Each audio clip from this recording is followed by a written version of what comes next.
All right, so this is some example problems of existential in arguments where you need to use existential in to complete the derivation. If you look at the slideshow, this is page 21 on slideshow 17. So the first argument we've got is, I've written down for you, you've got two premises. Everything is R or D. O is not R, therefore something is D. So how are we going to go about proving this?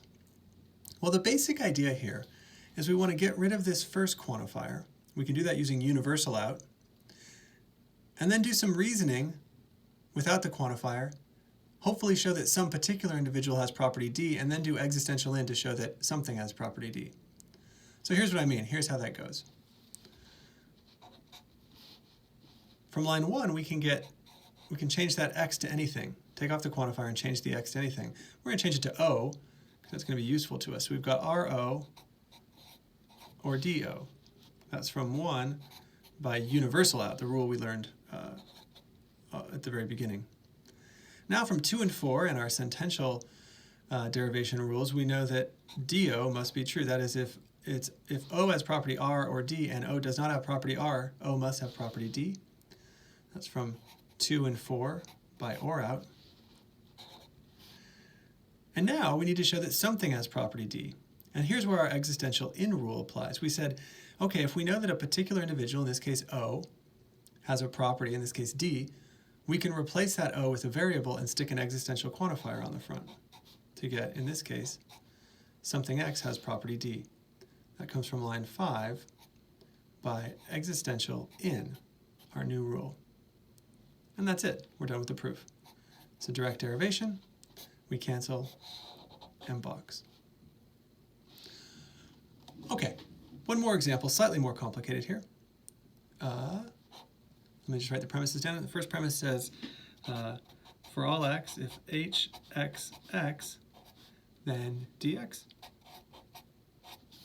Premise 2 says, not dj, and we want to therefore show that there is an x. Oops, forgot to write show here. We'll just skip over this here. Show that there is an x and there is a y such that not hxy.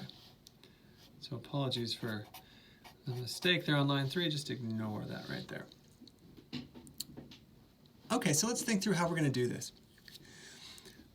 We're going to want to somehow get not h and then two names instead of x and y. And then we can do existential in to replace the names that are, or the constants that are where x and y are, with variables and then stick a quantifier on it.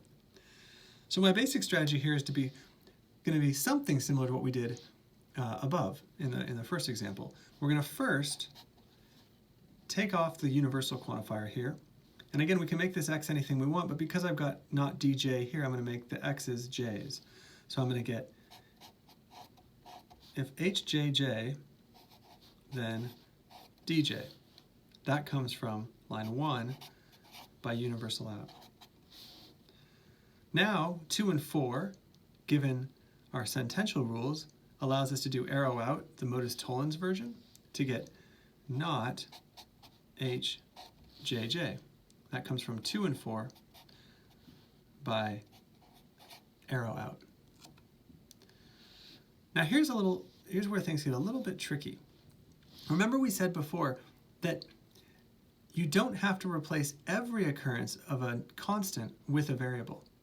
And that's important here. So what I'm going to do is I'm going to first replace the second j with a y and stick an existential y quantifier on. So that is, I'm going to do this. There is a y, not h, j, y. And that follows from line 5 by existential in. If that's not clear, maybe pause the video, go back and look at the previous one and see if you can explain to yourself why that's an okay application of existential in. You might also wonder why I did existential y first instead of existential x. That's because we sort of build our formulas from the inside out. And so we want to do the existential y first, so we can then, at the end, stick an existential x on there. That's what we're going to do now. We're going to now replace the remaining j in line 6 with an x. So and then stick an existential quantifier on the front with an x. That comes from line 6 by existential in, and that's exactly what we were trying to show. So we've got another direct derivation, we cancel, and we box.